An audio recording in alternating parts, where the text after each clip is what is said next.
Good afternoon, everyone. Welcome to No BS Ted.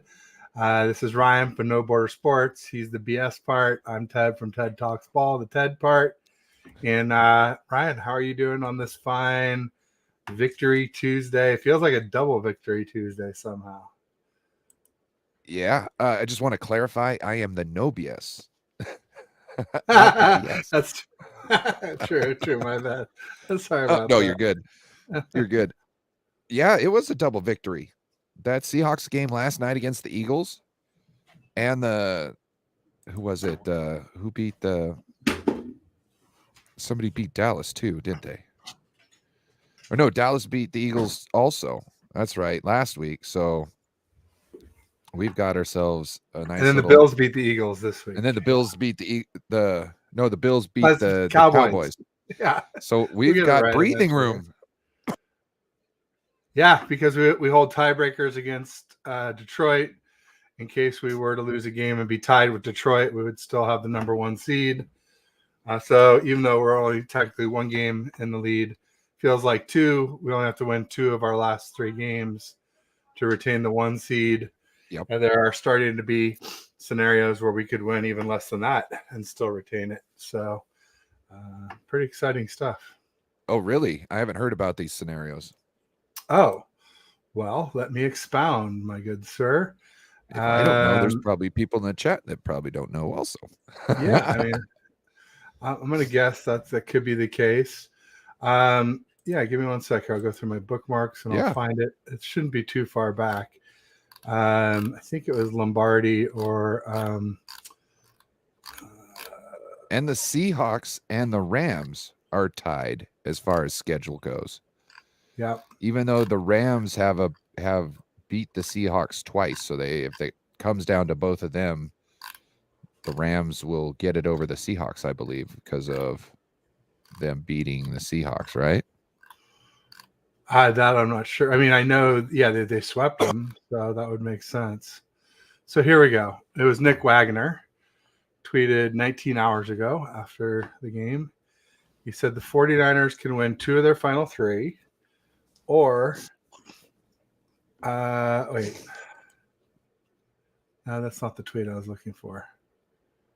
No, that's not the tweet I was looking for. There were some other scenarios that had played out. And maybe I'll have to keep looking because I bookmarked a ton of stuff today. All right. While you're trying to find that, I'm going to give some shout outs to some people. I can't bring you guys up on the thing right now, but at least I could say what's up. We got Bryant Culp. Go ahead and find that. It's all good. We got Bryant Culp, James Durnall in the house. Shout out to James. We got Don in the house. We got 187 in the house. And CarCast. Make sure to go check out CarCast. He's got himself a little channel. And same with Bryant Culp. He's got himself a great channel too. So make sure to go check out Bryant. He's got multiple shows during the week. Seems to be having his channel, but he's a little bit of controversy in the chat. Got James Renall saying CMC for MVP and 187 saying MV Purdy. And they both pointed their fingers at each other when asked. You know, when CMC was asked, he said Purdy should be MVP. When Purdy was asked, he said CMC should be. That's how it should be, though. If you're on the same team, that's how it should be. I agree. CMC should be MVP. Well, I can make a case for both. I can make a great case for both. You can. No, and to be honest, like I named the show today, MV Purdy gains steam because, and I should have said for good reason, because I do believe it's that he's gaining steam in the MVP. He makes mistakes. We see it on tape, but he makes very few of them, and he makes passes that cause our offense to get a lot of yards or points. He makes those consistently. And so I can't be mad at the guy about anything. He's learning. This is his second year in the NFL. He is learning, and he's doing a great job. His learning curve is a lot better than most. a lot better than most. To be spoke about in the MVP talks as a second year player coming out of college, that's big. It's incredible. Yeah. Just to be in the talks, much less like the one with the most chance of getting it. You know what I'm saying? Like, I'm not even throwing that in there. I'm just talking about being in the talks is crazy. It's wild, no doubt about it. And yeah, I think a good case can be made for both. Yeah, you could make a great case for both. I think a good case can be made for Tyreek Hill also. Because I don't think you could pull off some of those games without both of them doing their best at their position. You know what I'm saying? Like, you can't do all this with Sam Darnold at quarterback. You also can't be consistent with drives with, let's say, Elijah Mitchell as running back. No, that's true. 187 said go watch the Eagles game last year at MV Purdy. Yeah, I mean, but dude, that's Josh Johnson. You know, he's not even really a backup quarterback if we're being serious. Yeah. He was our 4th-string QB, so it's not like if Jimmy G or Trey Lance had come in for that game. I will say we got a little taste of Sam Darnold during the Cards game when Purdy got hit in the head. Didn't move the needle. We saw him afterwards too. Didn't move the needle. No, it was awful. Just like I've been saying all along, if we have to rely on Sam Darnold, we're in big trouble. That's why I was like, why are they putting Trey Lance at 3rd string? It didn't make no sense because Sam Darnold isn't a guy who's confident. Whether Trey can throw the ball, this or that, Trey knows what he's looking at on the field, and he gets more done. You know what I mean? He gets more done. Yeah, I'm gonna just stay out of the conversation completely because I'm trying not to talk about Trey since he's a Cowboy now. But yeah, it baffled me. I definitely didn't think Sam Darnold won the competition. This is having both these guys and being able to make a good case for both of them being the MVP is just a really great problem to have. Terradome said that last night, and I was like, yeah, you're right. That's totally right. 100% checks out. Like, that is an amazing problem to have if we're sitting here arguing over who's MVP. You know what I'm saying? We got both of them on the team. You know what I'm saying? We could both get a Niners jersey with their name on the back. That's a good problem to have. There you go. Danielle Thompson in the house. Danielle. Lady Sky TV in the house saying, hey. Welcome, Lady Sky. Is that Sky TV like Great Britain Sky TV? I'm imagining it must be. I don't know of any other one. Everybody's just saying hi. Teddy Rockfit. Thanks, Teddy. You're too sweet. But also, you know, if you're in my channel, make sure you get over to Ryan's channel, give him a like and subscribe. If you're in his channel, do the same for me. If you're watching on a browser, try and open 2 tabs. Just make sure you mute one. Gives us more view hours. It really helps us out. So thanks in advance for that. Don's saying I must have missed that when he came to play for Purple. I'm not sure who she's talking about. Play for Purple. I mean, obviously that's the Vikings. Pretty.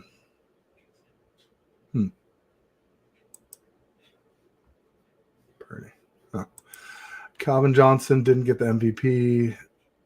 So 1964, 36 more won't make Tyreek an MVP. Well, it's not just the pure yard. Yeah. I don't. Which would you say is a better wide receiver? Which one would you put in the Hall of Fame over the other? Tyreek or Megatron? I mean, that's a tough one. It is. It's a tough one. They're very different. But they're all game wreckers in their own rights. Yeah. The difference for me is that the Lions sucked and the Dolphins might be the 2nd or 3rd best team in the AFC after the Ravens. They could be the 2nd or the 6th best. It depends on who they're playing. Could be. Because they do not play up to good opponents. Bryant There's covered teams his that Sam's play up to defense. good. It wouldn't What's be up? it wouldn't be Bryant Culp if he wasn't defending Sam Area. Sam looked good, two for three. But they only let him throw 3 times at Bryant. You understand that we are throwing at an average of like we throw like 60% passes and only do 40% run plays at the moment. So they only did they run 2 run plays? No, they ran the ball a lot, Bryant. They ran the ball a lot when he was in. You know what I'm saying? Like, there's a reason. I think his first pass was almost picked off too, if I remember correctly. How many rings does Megatron have, Bryant Culp? Well, I don't think that's fair. I don't I think know that's it's fair. not. I know it's not. I just said to be a dick. Because look at the Seahawks. What's his name? Steve Largent. Steve Largent, hell of a football player. Seahawks never won shit. Still, like the 100 years of football thing. Who is Bill Belichick talking to about wide receivers? Steve Largent. Why? Because he was hella good. He's in the Hall of Fame. Why? Talented ass dude on a shitty team. Doesn't matter. You know what I mean? Talent is talent. If you've never seen Steve Largent knock out or tackle a guy who gets an interception, then pick the interception back up, it's one of the greatest plays ever. This guy a year before takes him out for the whole season on a hit. So a year later, they're playing him again, and he comes back, and the dude gets an interception. Steve Largent comes out of the middle of nowhere, hits him just tackles him so hard, he'd probably gave him a concussion. And then Steve Largent immediately picks up the ball. It's his again. It's one of the best moments in football history, I'm telling you. If you don't feel for the guy, he was also a small dude. You know what I mean? He wasn't anything special to look at. You know what I mean? He was kind of like Jerry Rice. He just had work ethic and went hard. There you go. Got Mariah in the house. What up? Check us out on her channel later at 6:00. Bring the heat. There you go. Thanks for joining us, Mariah. She was at the game. Steve Largent was amazing, no doubt about it. Just too bad not too many people outside of the Pacific Northwest know much about him. But hey, he's an incredible receiver, wore number 80, just like Jerry Rice. And he was amazing, no doubt about it. Sorry, I keep texting. It keeps messing. Voice to text. Yeah. I started using that stuff too, and I had to stop because of all that. The talk to text. That was when it first came out. Give it up for Lent.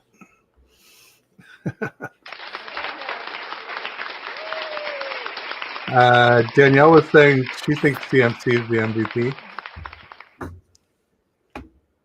Yeah, I can make a case for both. That's why I can't pick one. Because I can truly heartfelt make a case for both. I think they should just do both of them be MVPs. Well, Jerry Rice said he sees a lot of Joe Montana and Brock Purdy. There is. And everything he listed is everything I see too. He's almost like he reminds me of Joe Burrow. But then someone on the timeline A little bit posted an older post of Jerry Rice saying that Jimmy G was Tom Brady. So, he's not perfect. Now wait, there's some truth in that though. You saw the quarterback sneak. Nobody can stop him in that quarterback sneak. So sneaking, sure. But that is greatest of all time quarterback sneak. How can you say that he doesn't look like Tom Brady when he does it? He's the one that taught him. That's true. Jason, Captain Niner Massey in the house, saying Talopa faithful. Hello, Faithful and Samoan. Make sure to go check out Niner Faithful Radio. Jason's got a great show that he does with his buddy. And what's her? I think is it TJ, I believe. And then I can't remember the lady's name, but there's 3 of them on that channel. They do a great show. They do a post game, a halftime, and a pregame. Nice. They do shows throughout the week, so make sure to go check them out. There you go. We got Anshul Shah. Shaw Shaw in the house. I got to get back to you, Shaw. I'm sorry. A long time no see. I definitely haven't been doing a ton of collabs lately with Niners creators, other than my weekly ones. I try and save space during the week for Behind Enemy Lines. But all the Ravens people I talked to, they seemed like they would talk, but so far none have really committed. So we'll see. Did you talk to Levi from Darwin's Raven? I have not. No. Talk to Levi from Darwin's Raven. All right, will do. Maybe DM me that because I'm sure I'll forget. Just saying hi, hello, or at least retire it. I've seen Megatron's fingers deserve a Super Bowl, but honestly, might not be able to wear. His fingers have been broken so many times. I didn't realize that.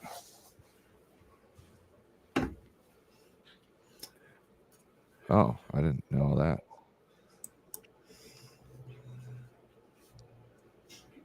Everybody's saying hi. We got Tommy Huxley in the house saying Teddy Grahams. I remember that cereal. Was it cereal or was it? I think it was Teddy Grahams cereal. Back in the day.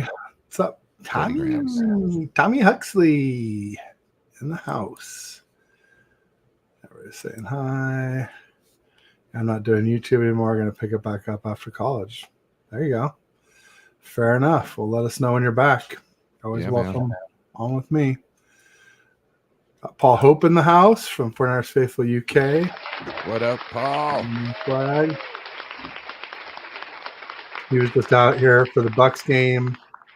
Got to go have Coswell's Burger with him Tuesday. It was a lot of fun.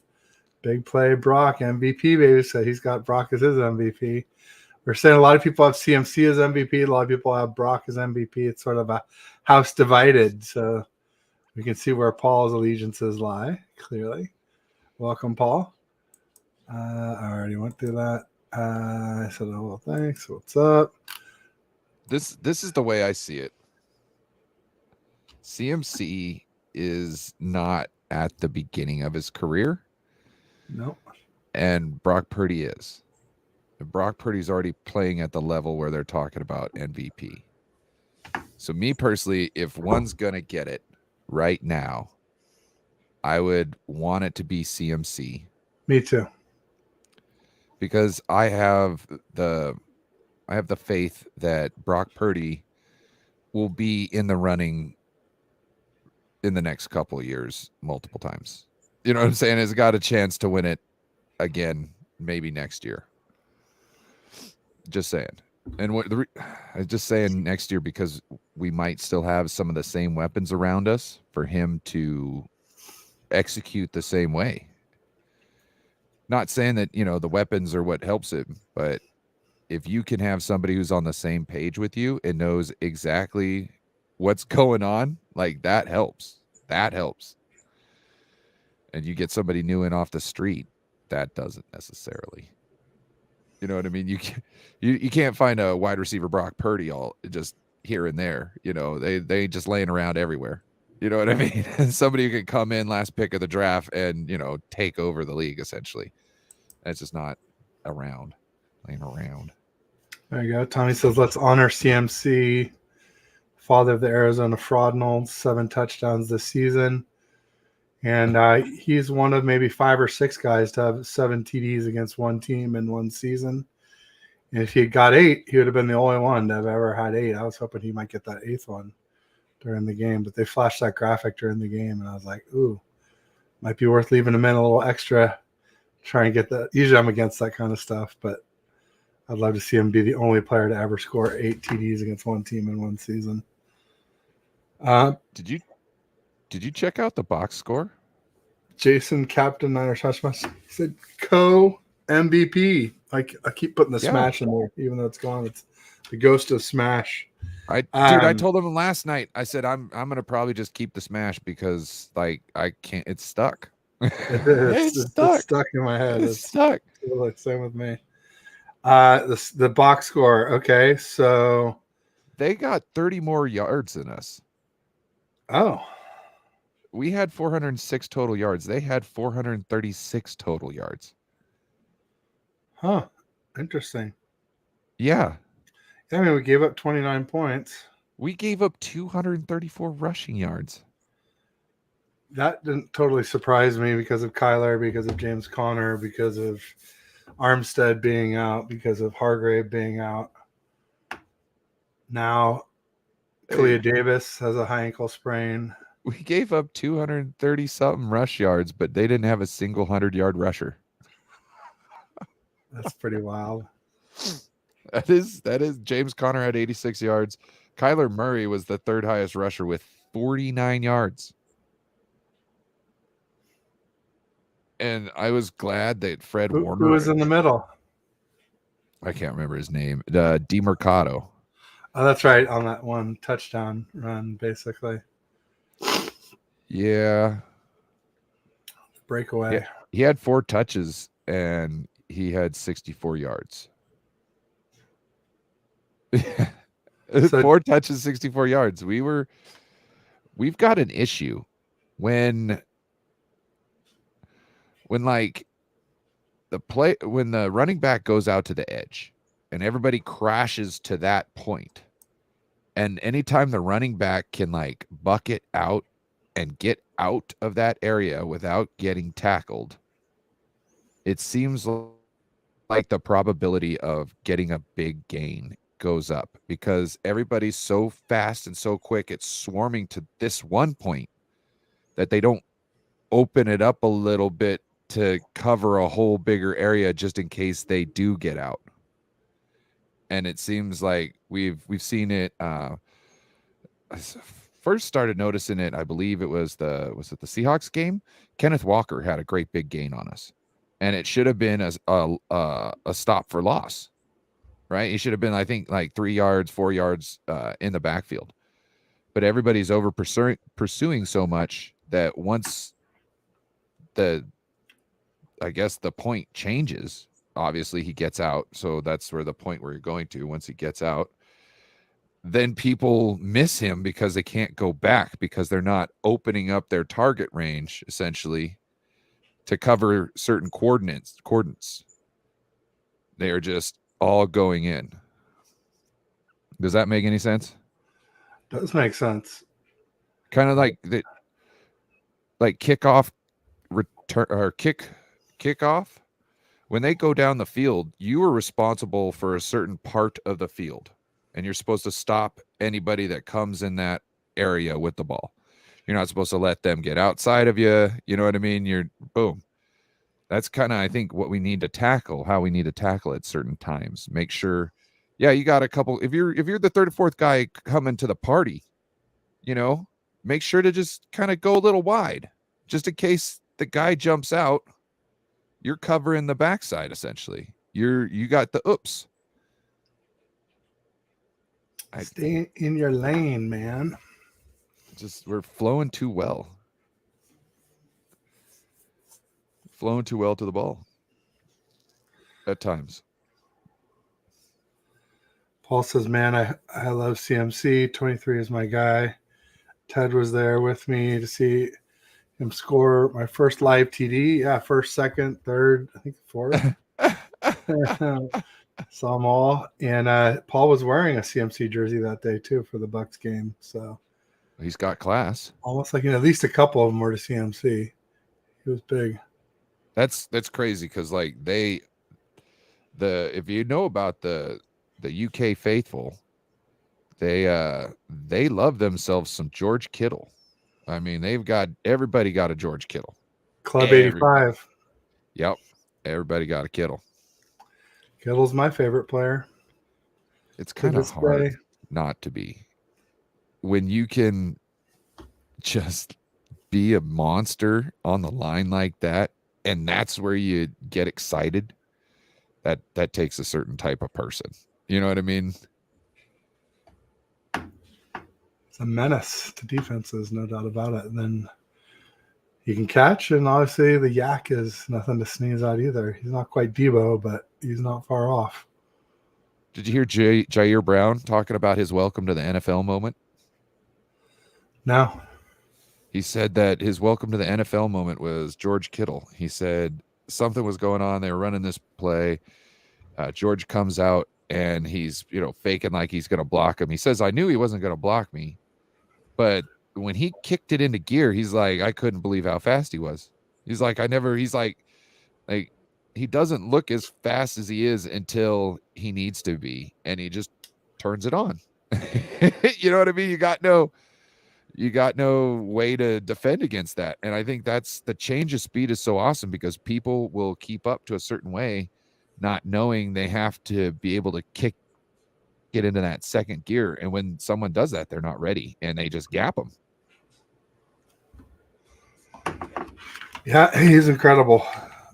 4.5 speed, great hands, incredible blocker. Like you said, that's not just that he's so good, it's that he loves to block. And it's hard not to love him. He's funny as hell, too.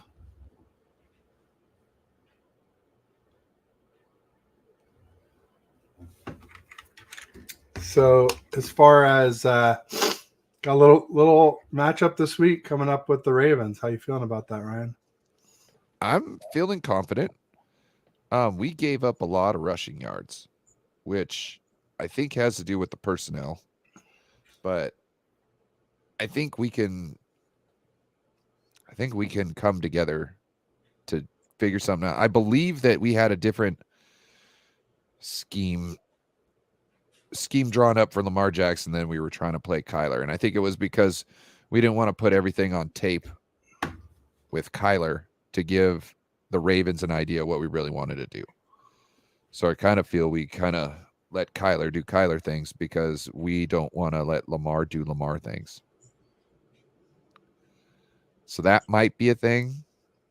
But also at the same time, we weren't tackling well. And I feel that's going to be an emphasis this week by all the players and the coaching staff. So I'm thinking we're going to have things under control because everyone knows how important this is. Even though we've got ourselves an oops, we got ourselves a little wiggle room, it doesn't matter. We need that wiggle room to the very last game because anything can happen. We got the Rams coming up. They're playing everybody hard. We need to beat these Ravens so we can maybe rest our guys for the Rams, even though I kind of want to beat them over and over again, but who knows? I wouldn't be mad if we lost one, still kept the first seed. Everybody got 2 weeks, good guys got 2 weeks of rest instead of one. You know what I mean? That to me is okay. Yeah, that would be fine with me. As long as we get a Super Bowl, right? Yeah, I like the win streak against the Rams, but yeah, the ring is much more important. Yes, about it. If it comes down to either or, and how can you know at this point? All you can know is that you're doing everything you can to be ready to win the Super Bowl. Right. Yeah, Kyron Williams was one of the rushing leaders this week, along with CMC and a few others. I was just trying to scroll through and find that. But he is running like a man possessed recently since he's come back from injury. One of the better running backs in the NFL right now, you got to say.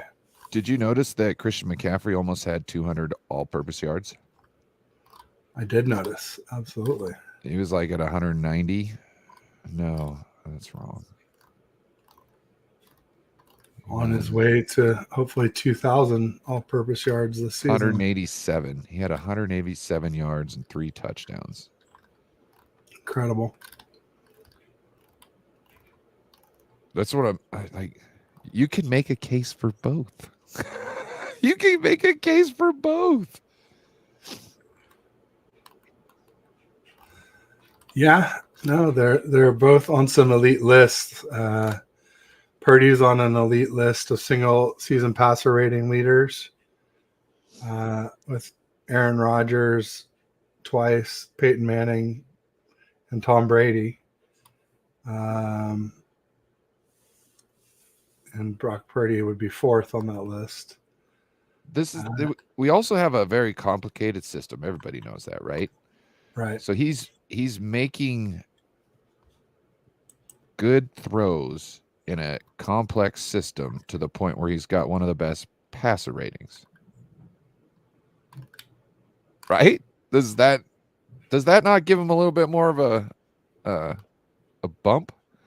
Think about it. Second year in the league, probably one of the most complex offensive systems in the league. Can we say that? Yep. And he has got the highest the QBR, completion percentage, all that stuff. He's oh man, I didn't think about that until just now.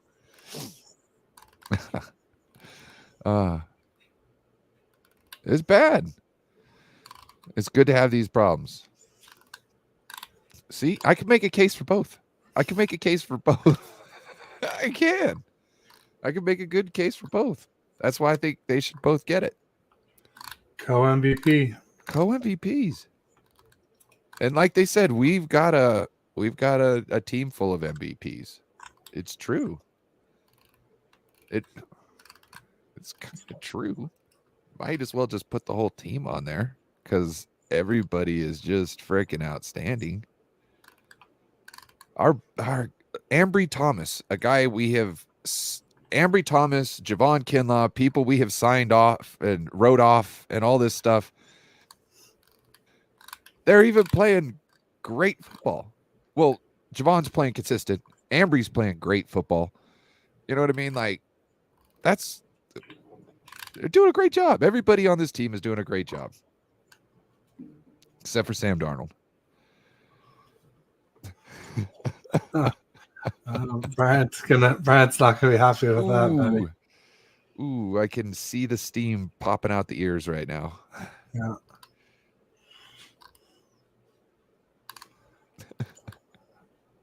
Ugly. No, you could definitely make an argument for both.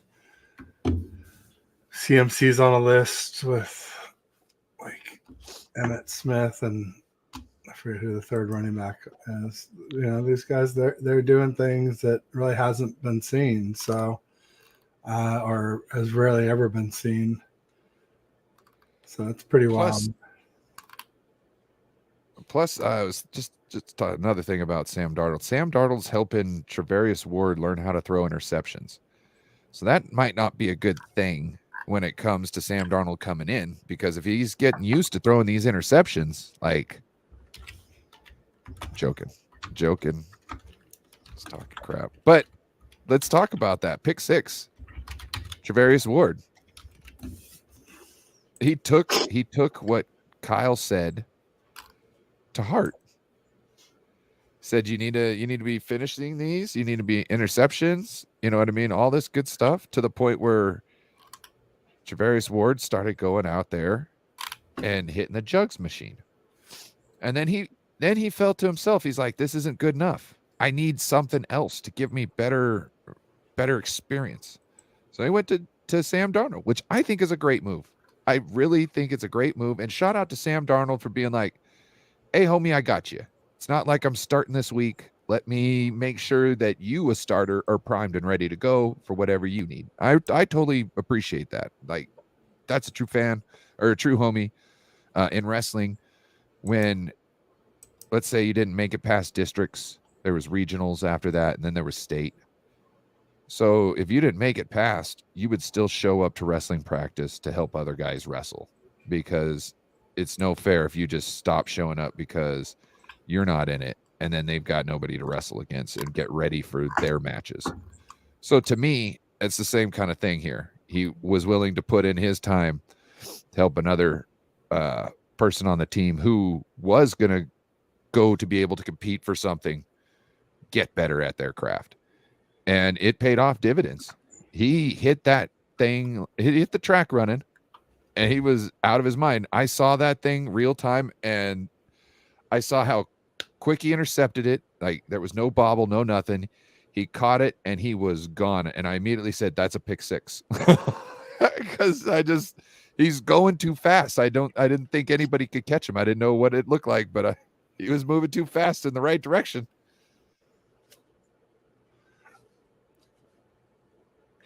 James Bernal is not worried. Yeah, he's right here. I mean, I'm not worried once we get Armstead and Hargrave back, but I think that was part of it, is those guys usually keep Fred pretty clean. Yeah, but still there was times where Fred was not touched by other people, and he still wasn't making the tackle. And it's not just Fred. It was everybody, but Fred did drop some tackles. And he was man enough to speak about it first and foremost that night, which I appreciate him for. Finally, everyone on the team takes ownership of their mistakes. Shot at Jimmy. Beerly Zach in the house from Beerly Sports. Says CMC is more valuable. That's my point, Zach. That's my point. Zach's a big Jaguars fan, so he's probably in a little bit of mourning since they lost to the Ravens 2 nights ago. But never fear. I think the Jags will still make the playoffs. Yeah. Losing to the Ravens. No shame in losing to the Ravens, which is what I'll say if we lose to them. They're a hell of a team. We have statistically the best defense, but if our defense isn't the best, I think it's the Jaguars. Browns, maybe D, if they're healthy, could be in that same conversation. Yep. But it's a short list. Cowboys D, as long as you don't have a running back that can run at them. So that can bring us back to the running backs. I found the list. It was Fox Sports, NFL and Fox on Twitter X. And as I mentioned, Kyron Williams was on the list with CMC. So CMC was 5th at 115 rushing yards. Above CMC was Devin Singletary of the Texans at 121.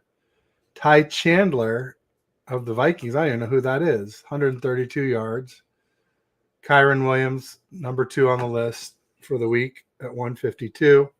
And leading the week against said Cowboys was James Cook. I believe Chandler has been the backup in Minnesota for a couple years now. And I guess they call him mistaken. Well, it was the other guy, the little guy was the backup. But yeah, once Dalvin Cook left, I guess maybe he was the backup for the backup. And once the backup became the primary running back, Madison.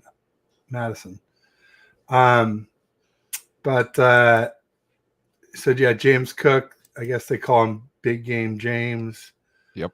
Or when he's having a game like that, they call him Jimothy. Like it's kind of Himothy, Jimothy. So I thought that was kind of cute. I was like, oh, too bad we never called Jimmy G Jimothy. We called him Jimmy Jesus, which is probably worse. I called him Yimmy Yee. Yimmy Yee. Yimmy Yee. Yee. It reminds me of Rich Kelts.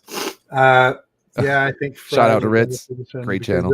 Overcompensating for the loss of the starting DTs. That could be true. Yeah, no, it definitely could be. There's levels to this. Well, Rich loves think about it. When you can not have to think about having like a guard or a center in your face because you got 2 guys there, and then now they're out. Now you're going to start thinking about some more things that you weren't thinking about before, and it might make you play a little slow. Also, you might have that offensive lineman, like we were talking about, in your face, stopping you from doing your job at times. Like there was second level. Like the game against the Falcons last year, they got into our linebackers. Then they were just pushing us around. That's why they got so many rush yards, because nobody was tackling until the secondary because the offensive line was on everybody up to the linebackers. There you go.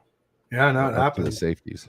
It's a very underrated position, defensive tackle, and a lot of times it doesn't show up on the stat sheet. Where it'll show up is on the linebacker stats. When the linebacker stats suffer, a lot of times that's because of the defensive tackles not doing their job or being out injured in this case. Zach saying we should sell the Jags for pancakes. I think that might be a little overreaction, but I can understand being upset, Zach. Absolutely. Jags would be good if we didn't crap ourselves on the plus out of the 50 every That's time. a great name too, by the way, Beerly. Beerly Sports. Yeah. That's a great name. Oh, then they have good. They get conversations going out on the timeline. Although there was one today, I didn't respond to this one, but he did one where he said, "Should Joe Flacco be Hall of Fame?" And I was just like, "Come on, you can't." That one, there's no way. I mean, I guess he does have a ring, but I just don't know any Hall of Famers who rings don't matter. Journeyman at the end of their career. Well, come on, Eli Manning. You think he gets in without 2 rings? No, Eli Manning gets in because of his name.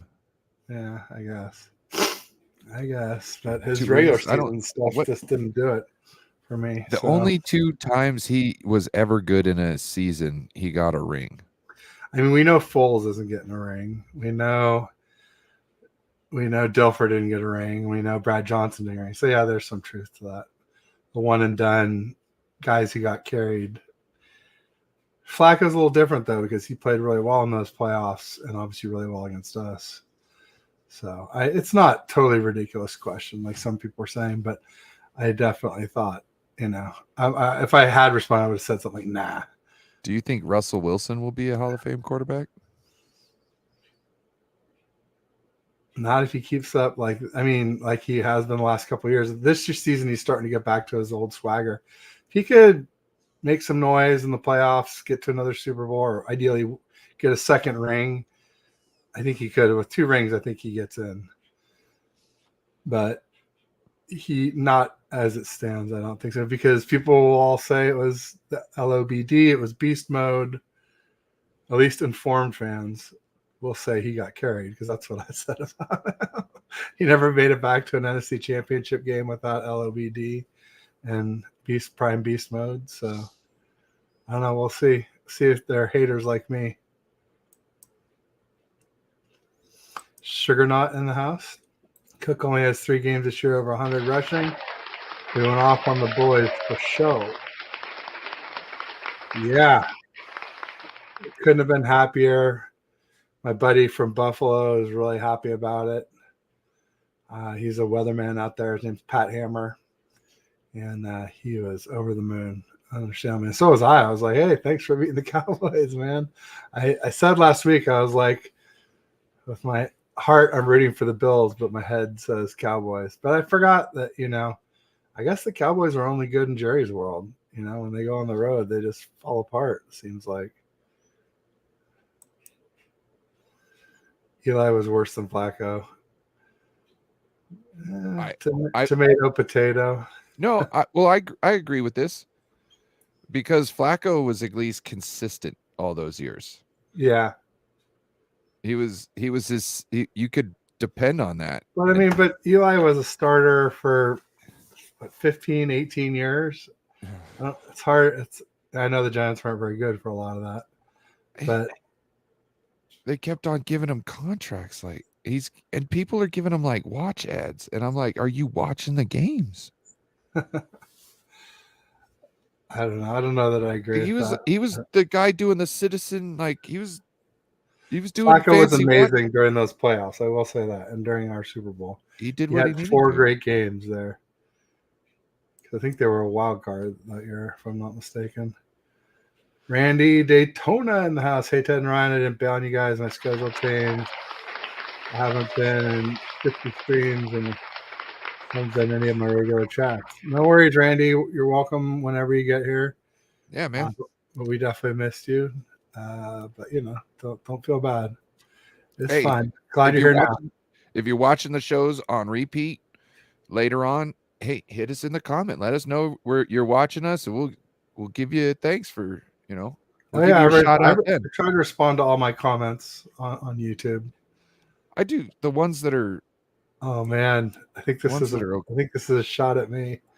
Border nose ball. Oh, Zach, you're killing me, baby. Killing me. No, that's fine. That's fine. I can handle it. I'm a big boy. I'm a big boy. That's what my mama told me.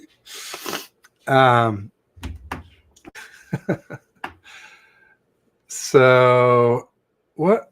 I mean, I'm assuming we must be favored this week, right? Yes. I don't know. Let me. I'll get it. Shouldn't take me long. Here we go. 5.5. Wow. That seems high.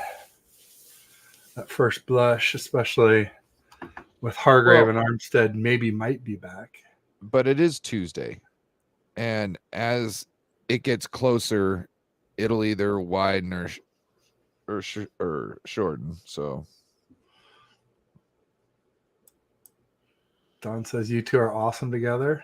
Thanks, Don. It's the audience really helps too. Great audience makes for great shows. Don is awesome. Maybe a good time, real quick, to do a commercial break. I have a sponsor called TTG. That's the logo in the corner there.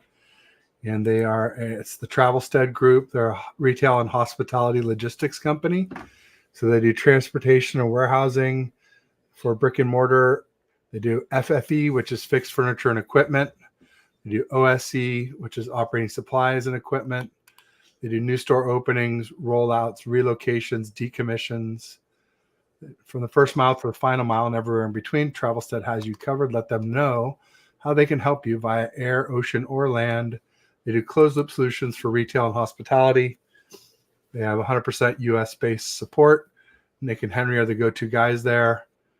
And, it's just nice to know there's usually some kind of fine-tuning or sometimes snafus with these complex operations.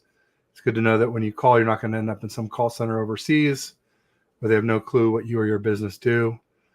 Check out the link. It's in the description for the show. It's in my YouTube About page. It's in Twitter, X bio, Instagram, and Facebook too. Just click the link, check out the video. Be sure you tell them Ted sent you. Thank you. And thank you, Ryan, for letting me pay the bills. Thank you to the audience. It's important to help keep me going here.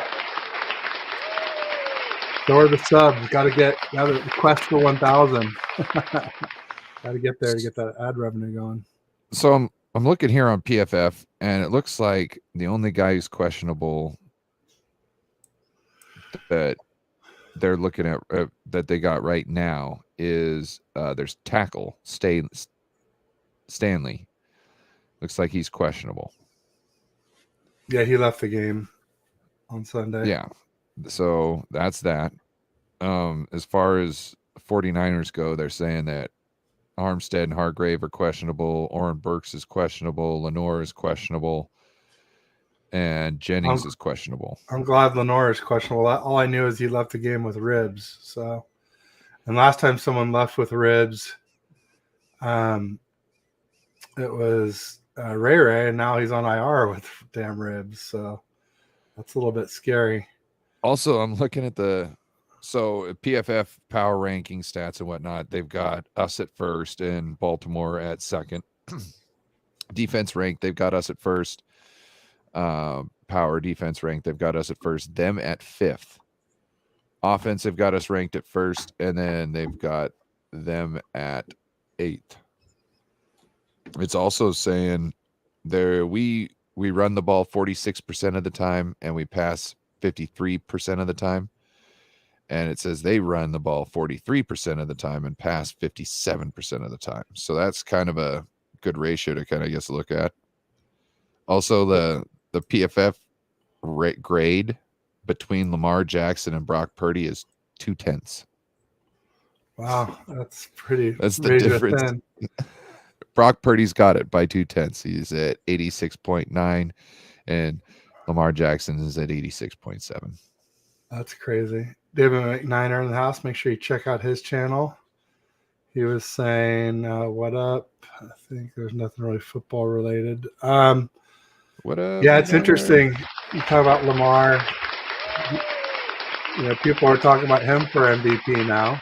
He's in that conversation. Yes. And that's because everybody else got injured. Yeah, I did my QB ranking, or not my QB, but my Brock Purdy ranking today. And I moved him up I had him at 3 to 6 last week. So I moved him up to 2 to 5. And somebody questioned me on the 3 to 6 last week, questioned me on who's ahead of him and the 2 to 5. And I said, mostly guys with bigger bodies of work, essentially. But I'm not going to list names. It's kind of an imprecise ranking when you're giving a range, and that's for a reason. Although it might starting to tighten up here. If I'm not really ready to call him number one, I might go from 2 to 5 to 2 to 4, 2 to 3, like that, until finally there better be a formula for this ranking for as much as being talked about it. Okay, I'm just saying there better be somewhere down there. It's just a weekly thing. Chalkboard with a lot of chicken scratch all over it. There must be something like this, and I want to see the picture of it. David says, Randy Elite Daytona, what's up? Got little Spongy in the house saying, yo. What up, Spongy? McNiner says, Ted, where does? So it's interesting, too, that Kurt Bankert, who I've been keeping an eye on his rankings, has Purdy as number one this week. Oh, wow. So he's never been more than one spot ahead of my range. Usually he's been within my range. I think when I had him Purdy at 5 to 8, he had him at 4 or something like that. And so now he's still one ahead of me at 1. Ahead of my range, I should say. I think he's executing better than any quarterback in the league right now. He's making great decisions, absolutely. You know what I mean? When I see other quarterbacks play, I don't see the same. I don't feel the same confidence like I do when he's back there playing. Granted, maybe I don't see as much games of these, but even though I was watching Lamar Jackson last night, or not last night, I was watching Jalen Hurts last night, and I don't have confidence in him from what I've seen the last couple weeks. And he was playing sick, and it didn't look like him. It didn't look like him 2 weeks ago either. I thought it was interesting. Somebody was doing one of my receipts because last week the Eagles released this footage of Jalen Hurts working on falling to the ground without fumbling. Yep.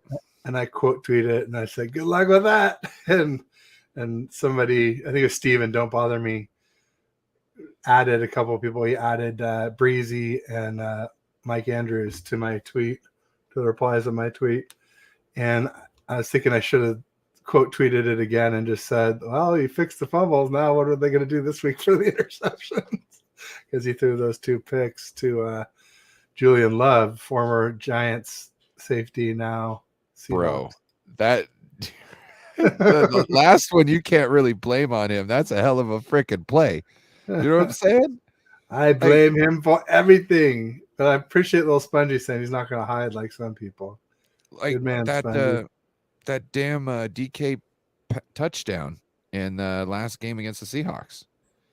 I think it was Lenore on coverage, or Travarius Ward. I think it was Lenore, and it's you can't be mad at that. That was just a great play. Oh yeah, that was. It was just a great play. It was great offense beats great defense. Yeah. Yeah.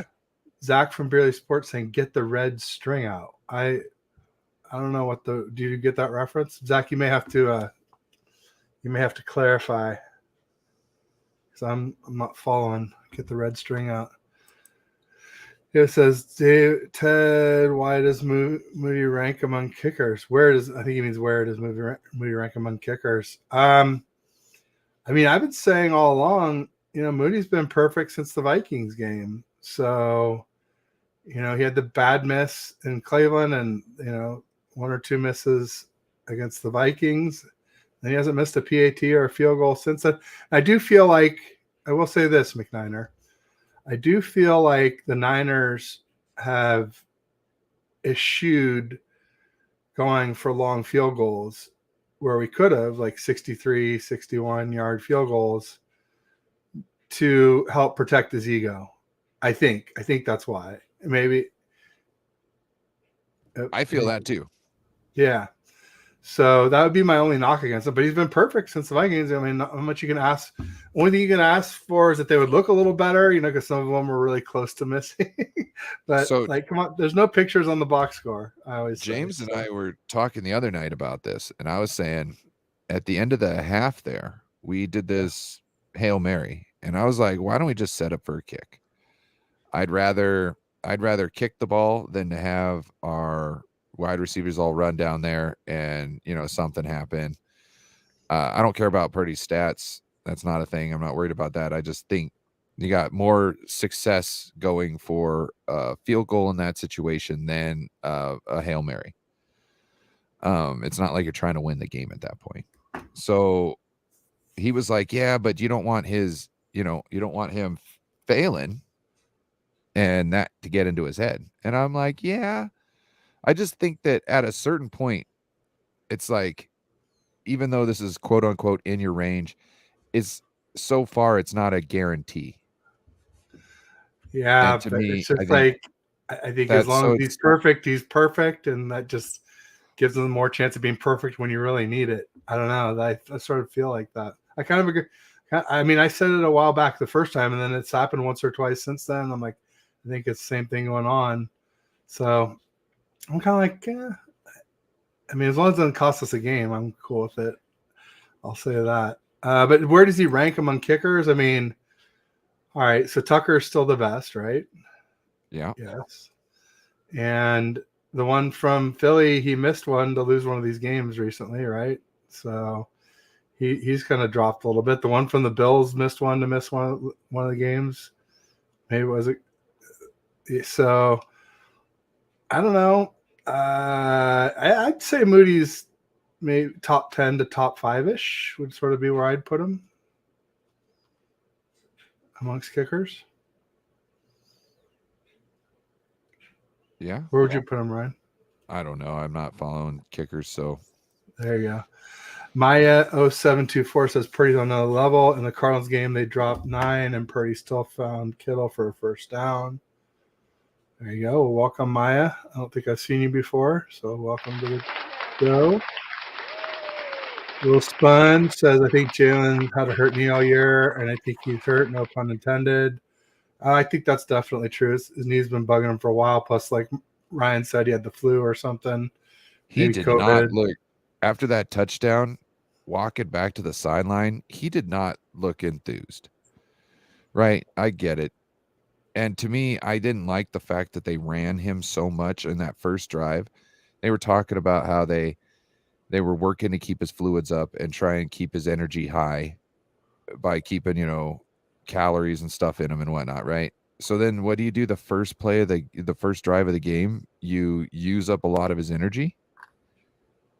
You know what I mean? Having him run and exert that down the field, that to me wasn't smart. So Zach says always sunny reference in reference to your QB or reference for your QB rankings. So he said get the red string out. Oh, an Always Sunny in Philadelphia reference. There you go. Great show. McNiner says he's stuck in traffic. Forgive the typos. Yep, just don't crash, man. That's the main thing. We'd rather have typos than you rear end somebody. Yeah. Anyone talking about the white elephant in the room, Kyle Williams Ronnie Bell? It was interesting when that whole thing happened because the announcers were kind of victims of the moment. They were watching the replay and they saw his elbow hit the ground, but they didn't see anybody touch him. But if you watch the play live, you could clearly see somebody had touched him. That's why he was going down in the first place. And so I was screaming at the TV like, F no, you effing idiot announcer. Like he was touched, and then the ground cannot cause a fumble when you've already been touched and you're going to the ground. The only time it can cause a fumble is if you just fall to the ground for no reason. then you Right. can obviously fumble away. You're not down when your elbow hits the ground at that point. So, Well, I heard them trying to say like that because this was the hand that like they were trying to say like he wasn't down yet. And it's like, no, there's a whole forearm there, bro.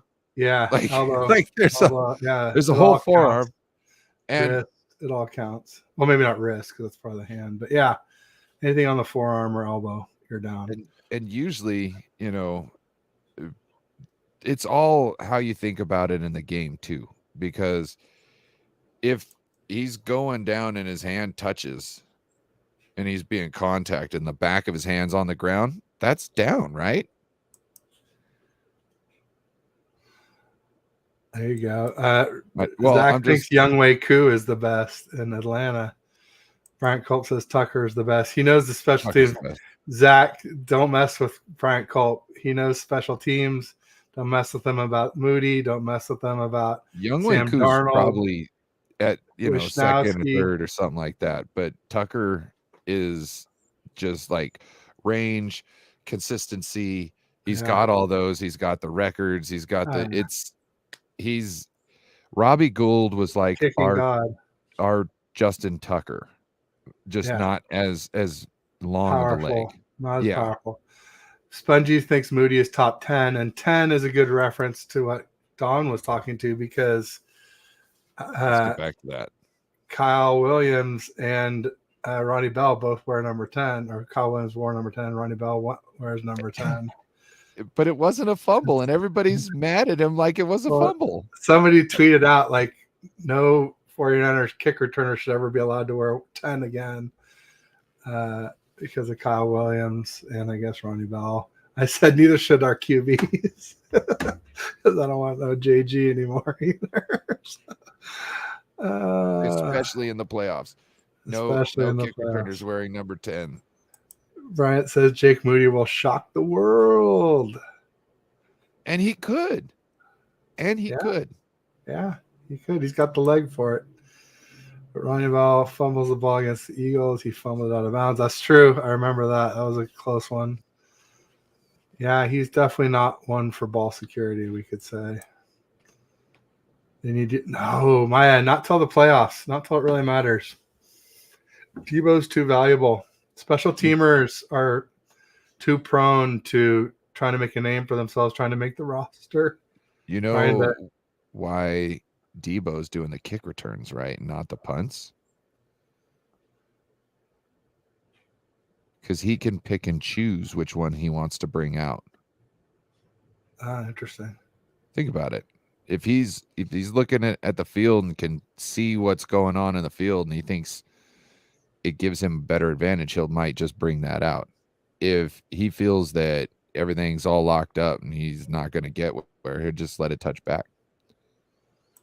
Interesting. And in punts, then he doesn't have to be out there and no chance or happenings can really happen, as an accident. So he's kind of safe back there.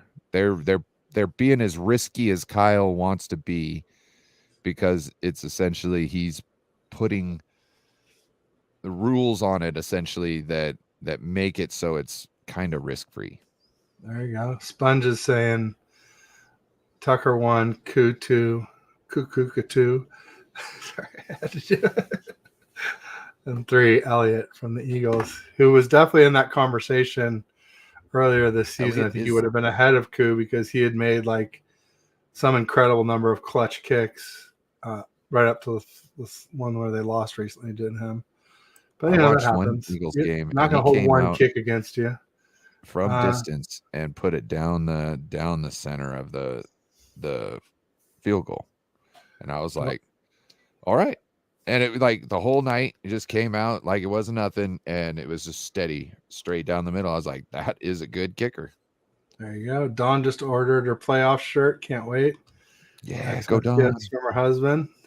He's got good taste, Dawn. He's got 2 times in shirts and in you. There you go. It's Cameron in the house saying hello. Hello, Nancy. Welcome. Good to see you. Debo and Ayuk should return it. Ayuk never really did much as a returner, though. He seemed like he would, but he never really did. Who is doing our punt returns? Is it Ronnie Bell? It's Ronnie Bell. That's why they were talking about that. Yeah, all right. Everybody's saying hi, hi, hi. We got Maya saying, hey, Feliciano being number one guard in the league last 2 weeks. I don't want I mean, I've been saying that for more than 2 weeks, that I thought Feliciano was an upgrade over Burford. I'd like to see them platoon because I do think we want to work on Burford for the future. But maybe we can work on them in the camp and off season and early in next season when it's not so critical, or once we've locked up our number one seed this season. But the O-line is better with Feliciano on it. There's just no doubt about that. Yeah. And I don't even know if it was number one guard. I think he was the highest ranked offensive lineman, period. I think I saw something, but I'm not sure. I can't confirm.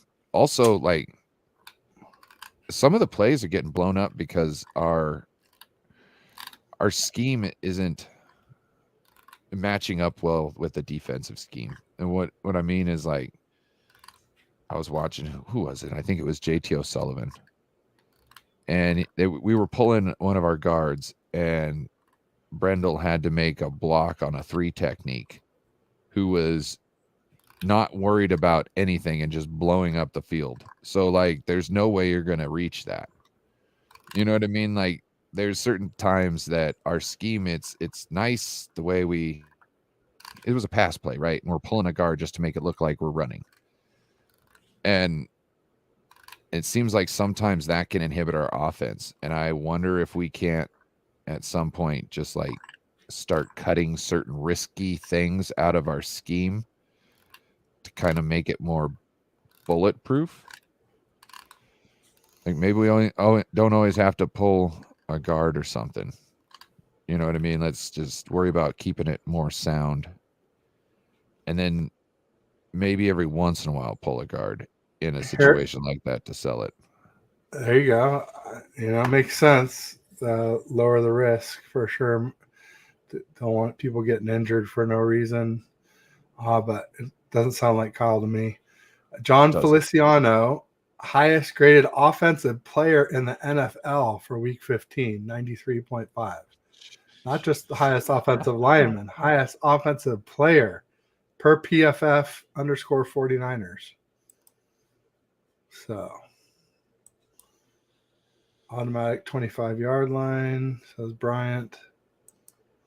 We got Jess from East Coast Red and Gold. Make sure you check them out tomorrow. Wednesdays at 5 p.m. Pacific, 8 Eastern. Everybody's just saying hi, hi, hi. We got Sponge just saying don't sleep on Brandon Aubrey either. You know, he has been kicking really well, the Cowboys kicker. Yes. He made a really long one against the Eagles, if I'm not mistaken. Or at least recently I saw him drill a really long one. And I was like, wish Moody could do that. And Moody can do that. It's just I think we're trying to protect him and not expose him to that, is I think what we're doing. Zach says, gotta get ready for the live show. Fun listening. Hope you'll see you there. Yeah, I will make it if I can. I do have a hard stop at 5 p.m., but if we stop early, maybe I'll find a way to watch on my phone, though. Zach, thanks for stopping by. Great to see you. Sorry about your Jags, but we'll have to do another show before too long. You're a great get, and thanks for stopping by. Maya is saying if we lock up the number one seed week 17, would you guys rest the starters in week 18? I would, but it starts to get tougher when you know you got 2 weeks of rest, because there is that rest versus rust. And I don't think Kyle would, especially against Sean McVay. I think you rest all the guys who've got anything that's kind of big lingering coming in.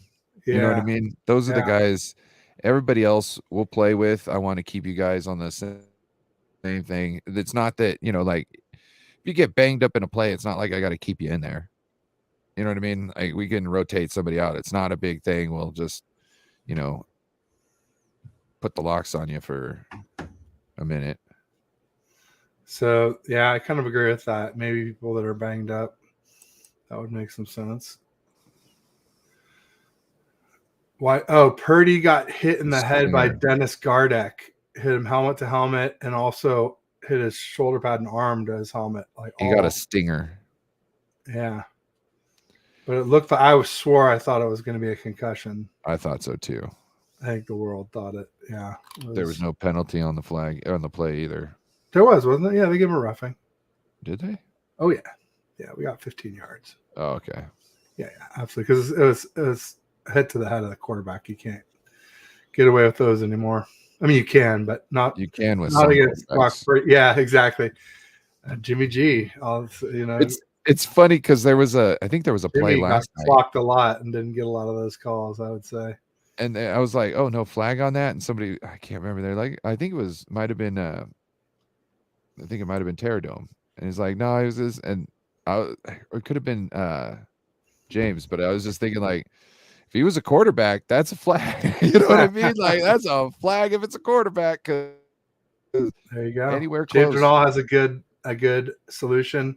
Half the game for the stars, treat it kind of like a preseason game. I like that one, James. That way they at least stay in game shape, but cut the risk in half.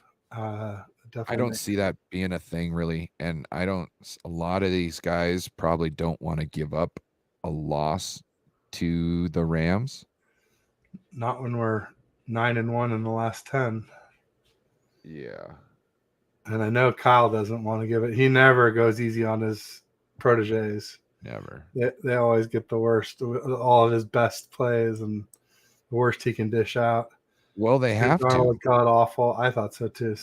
When someone knows everything about you, you gotta come up with the most wicked of ways to defeat them because they already know everything you're trying to throw at them. Yeah, it's got to be all new. Don Dodson said, "So did I." Screamed like crazy. My dog looked at me like, "What the hell just happened, Mom?" Like, what can I do to help? They're like, "Get Purdy back, Rover. Yeah. Come on, Rover. Get Purdy back. Good boy. Good boy. Here's a treat." I was like, these cheap bastards really did that shit. That's what I was thinking in my head. I didn't say that live on stream, but that's what I was thinking in my head. Yeah. Health over pride. Kyle needs to be the leader. Yeah, absolutely. I agree with you there. But, he definitely does a lot of what the locker room wants. So, be interesting to see. Well, let's hope we have that problem. So, luckily, we don't have to worry about too much right now. But, Ravens look really good. We look really good. Dolphins look pretty good. Bills look pretty good. Chiefs look a little rough. I don't think the Ravens can keep up. I think they're a good team, but I don't think they're consistent enough to keep up. I mean, when your best weapon is Isaiah Likely, that makes it difficult. And they've lost more running backs too, I guess. I saw they pulled up some fossil of a running back. I probably didn't. And then the bookmark. Like, look at this. So, actually, Lamar's passer rating in a clean pocket is 100. His average passer rating in a clean pocket is 100. Brock Purdy's is 132. And under pressure, Lamar Jackson is 88.1. Brock Purdy is 94.9. So almost like 7 points of difference there under pressure. And I'm not saying we put him under pressure. I think we should make him throw and just not let him run. We give him the Jalen Hurts treatment. Press the pocket down slowly. All right, here we play. Yeah, we definitely need the mush rush like we did against Hurts, where we have very controlled rush. Don't go past the quarterback. Keep your outside contained. Keep your gap integrity. Don't worry about getting the sack until you got him all the way surrounded. Then pounce. Once he's completely surrounded, then you can do it within the step in every direction. Then you can go for it. Yep. I found the tweet. Adam Schefter said Ravens placed running back Keaton Mitchell on IR and signed running back Melvin Gordon III from their practice squad to the 53-man roster. So I would say that is not a good sign for the Ravens when they're bringing up Melvin Gordon. Oh, they didn't even have this on that. on the PFF thing, the injury report there. That was Schefter from a few hours ago. Oh. This might not be updated then. There you go.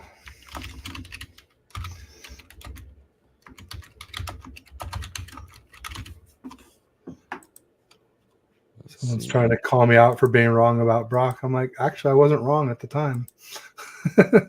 Brock was not a good deep ball thrower last season. He was terrible in camp, and he's gotten really good this year. Happy to be wrong, but I'm wrong from what I said then till now. But when I said then, I wasn't wrong. I don't know if he was terrible last year. No, he wasn't terrible. I said he was terrible in camp. Okay. Because last year he was not good last year. I don't know. He did all right last year. He was doing better than we've ever seen before in that position, kind of. Not with deep balls. 10 to 19 yards, sure. 80%, 10 to 19 yards. He pulled out a couple of great. Remember that? Yeah, but then you had a bunch of stinkers, including 2 in a row against the Raiders, rolling right, left, throwing back right. I think he was at about 50%. When you go from not having any to somebody knocking him down about 50% and it opening up the offense.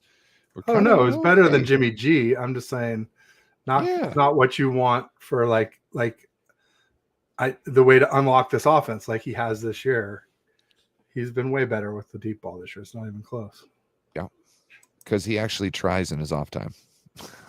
If the Eagles get rid of Patricia Desai next year, I want to hire Chris Kasurek. Well, he's a D-line coach, Philly. Spongy. He's not. He won't be a DC. He would already be our DC if he was willing to be a DC. Yep. In fact, he was in on the hiring of Steve Wilkes, and he got a raise. The Rams were running through the Ravens. He was in an interview one time, and they were asking him about being a defensive coordinator, and he said, "I've tried many a times to watch defensive backs, and I'll do all that stuff, and I just find myself going back and staring at the defensive line." And he just naturally gravitates for that. He doesn't want any other position. He's in a position right now, they'll pay him good money to do what everybody else is doing, but he's getting paid more. You know what I mean? Like he's okay with that. He did, as long as he can still play or coach D-line and get paid more, that's what he'll do. Spongy's not buying it. He says we're going to lose him. I mean, that we might. I mean, someone might steal him away to be D-line. I don't think so, though. I think he likes it here, Kasurek, but we'll see. Nancy said Ravens look marginal, in my opinion. Well, she's not wrong. I'm telling. Well, not her, but the Ravens and the Eagles, as of late, have before the losses, they didn't seem like they were dominant. It seemed like they were just doing enough to get the wins. And yes, they've got playmakers and this and that, and they're dangerous, but they weren't consistently getting consistent plays out of their big playmakers. And that's why they're not as nasty, I think. And the same thing goes with the Ravens. It seems like they've got this great record, but they've barely gotten out of a couple of them. I just believe in the Ravens D a lot more than I do the Eagles defense. So they just barely won against the Rams, 37-31. The Rams are playing really well right now. Well, but still, this is what I'm saying. You're talking about playing against the Rams, who don't really have, I would say, the talent that the Baltimore Ravens have. Well, now they've got talent on offense. They got Stafford, they got Kupp, they got Puka, and they got Kyron Williams. So they have a triple threat, and they have Stafford. But the Ravens are supposed to be a great defense. Right. They've got a lot of things on D there, and for that offense to do that much against that defense, that's saying a lot. That to me represents that defense isn't as good as everybody thinks they are. Maybe they just had an off game. I think the Rams are a lot better than when we played them. Because a good defense should neutralize a good offense more than a good offense would neutralize a good defense, right? I don't know. I guess I'll say yes because I don't want to be confrontational. I mean, and because you're I'm good. not, I don't feel massively different on it than you. So. Partial to either one. Yeah, Yeah. I'll Gotcha. allow it. Just say I'll allow it.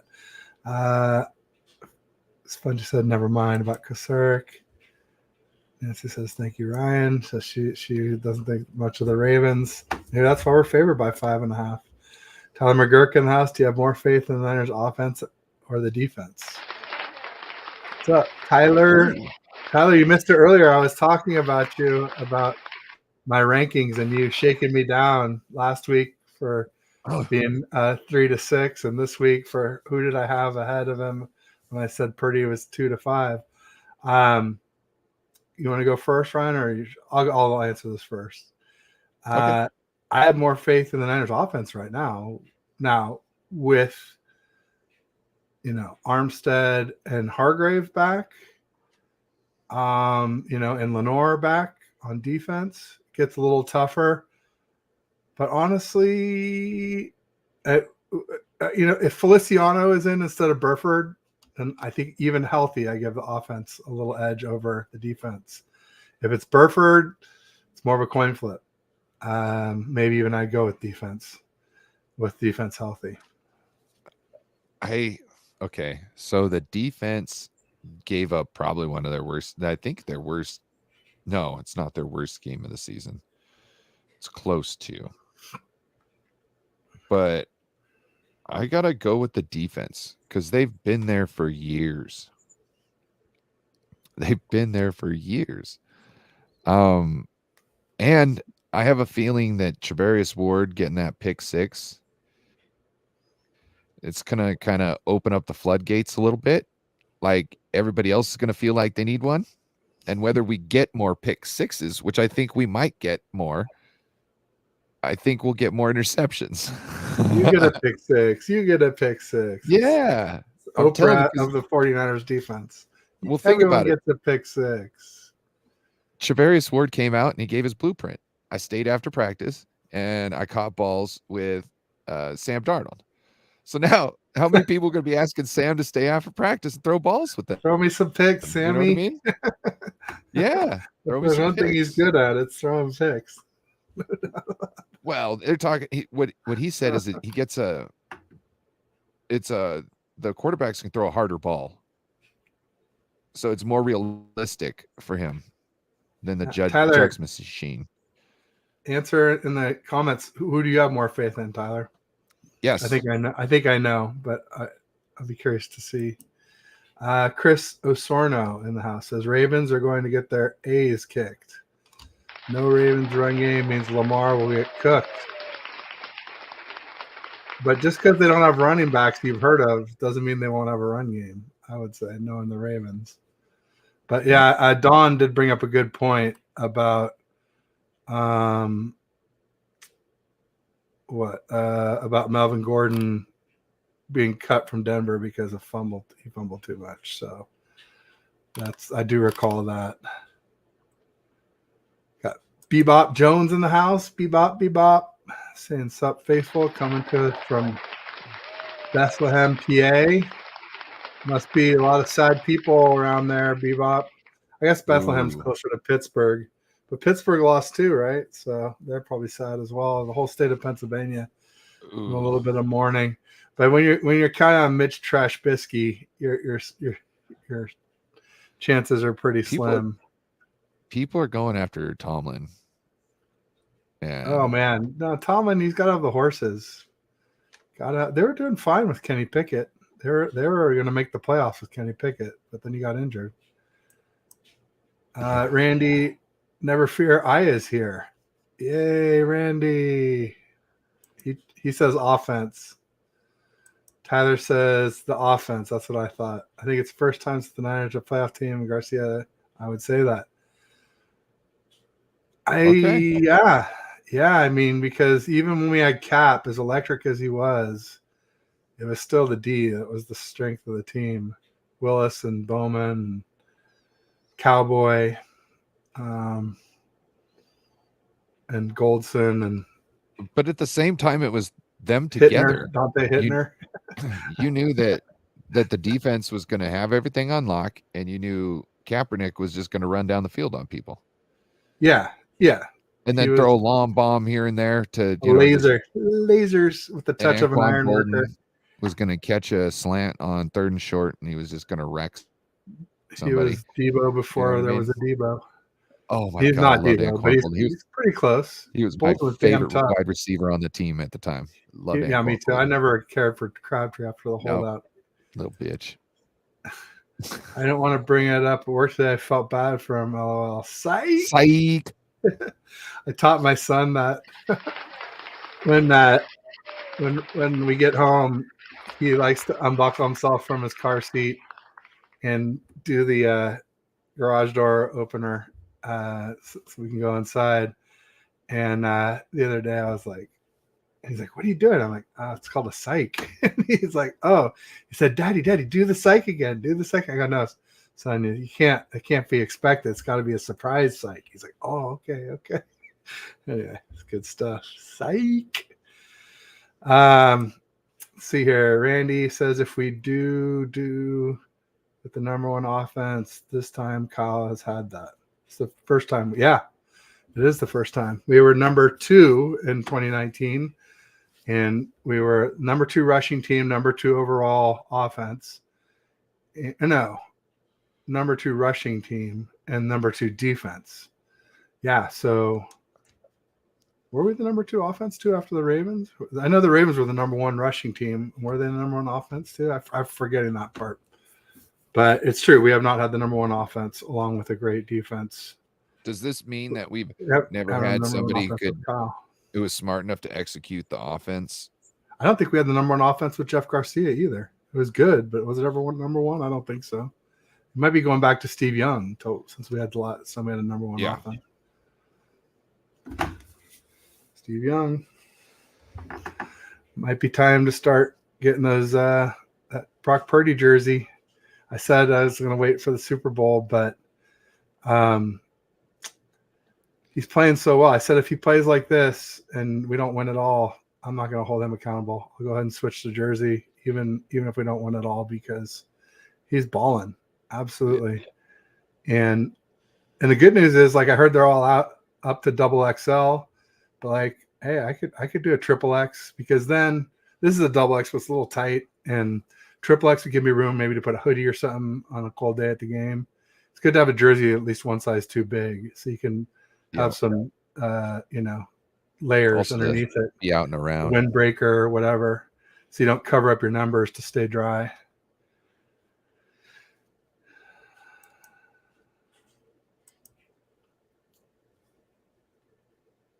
In Washington, we just get rained on. It will not be similar to the Cards game, Randy. We will not score 45 on the Ravens defense. I'm sorry. I'm just going to say no. I wish. That'd be great. I would love it. But I don't think that's super realistic. The Cardinals got 436 yards? Yeah. Nancy says, really? The jersey? We shall see. Crazier things have happened. Oh, hey, Ted, it's 5:01. Okay, yeah, I definitely got to bounce here pretty quick. I remember hearing how the Niners offense reminiscent of 2000 Patriots offense with a way better defense. There you go. Tyler says, what are your thoughts on the analysts to judge a QB position these days? It seems like if you get the ball out on time, it's held against you.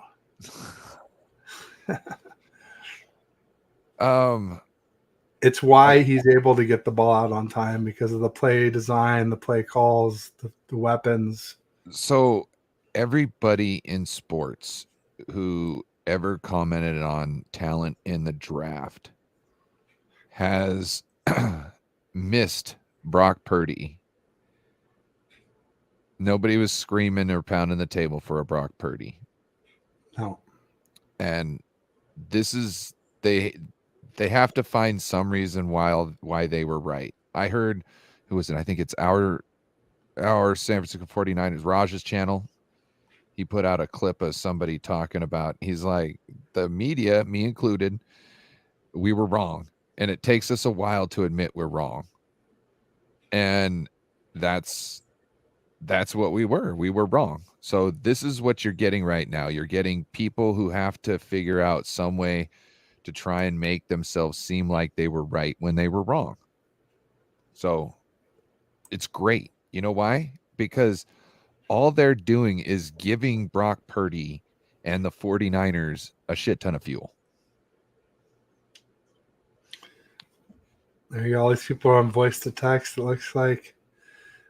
I think he meant doo-doo, though, Randy. I think you meant it.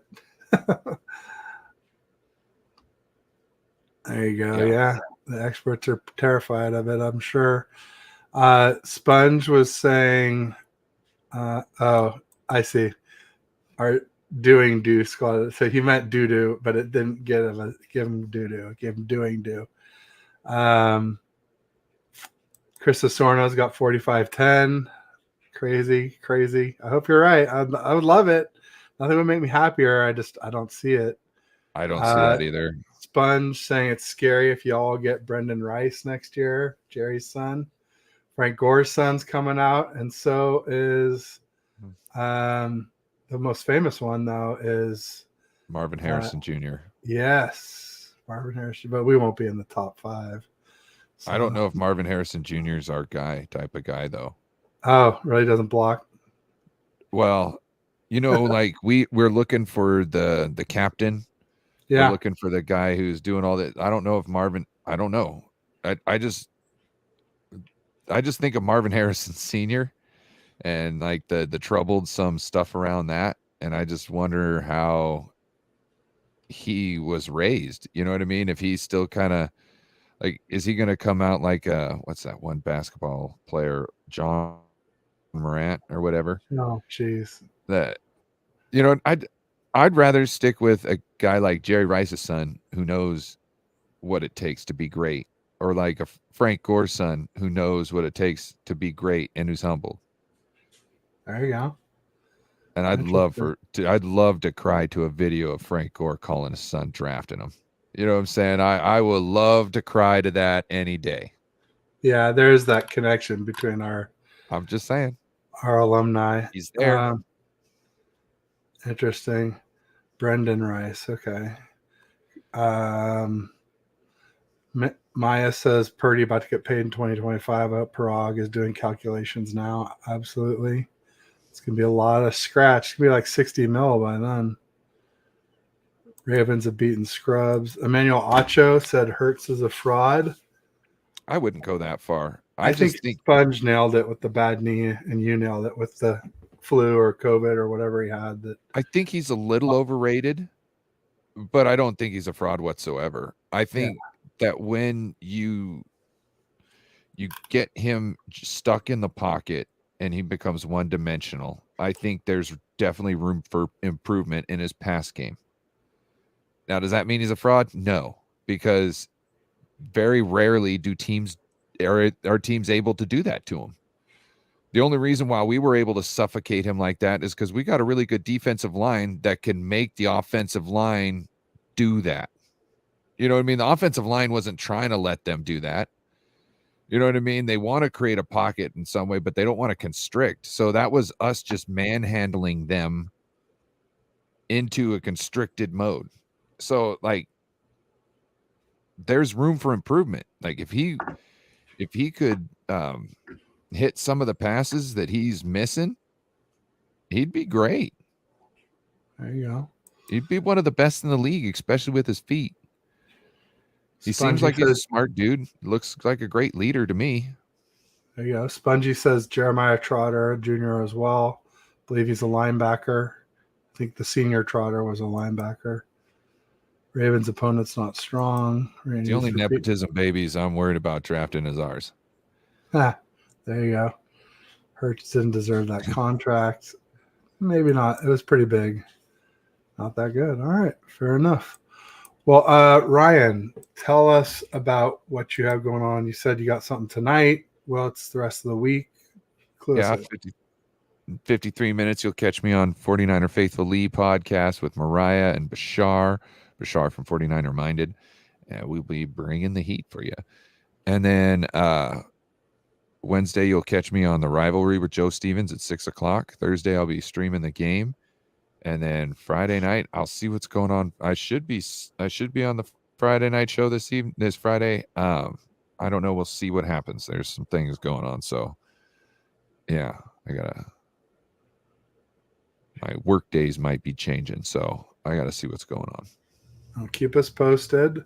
Yep. I've got First and Ted with Aaron tomorrow at 3:30 Pacific, 6:30 Eastern. Got Faithful Dogs on Thursday at 2, 5 p.m. Eastern. And then Friday at 3, Bash, Ball with Bash and Ted, 6 p.m. Eastern. And then next week is Christmas week. I may actually miss I'm probably going to miss the game because we're arriving in the islands right around kickoff.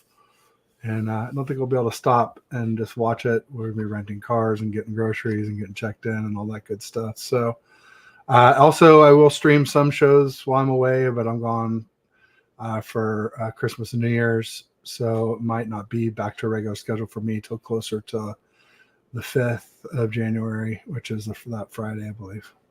So really the following Monday, essentially. We shall see. I will probably do some shows. I just won't be able to commit to them far in advance, unfortunately. As real life trumps streaming, as it should.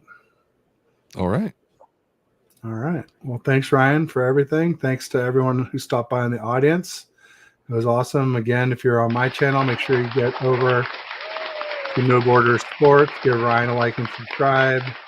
If you're on Ryan's channel, please do the same for me. Hop over to TED Talks Ball, give me a like and subscribe. And otherwise, I'll just say peace and go Niners. Go Niners.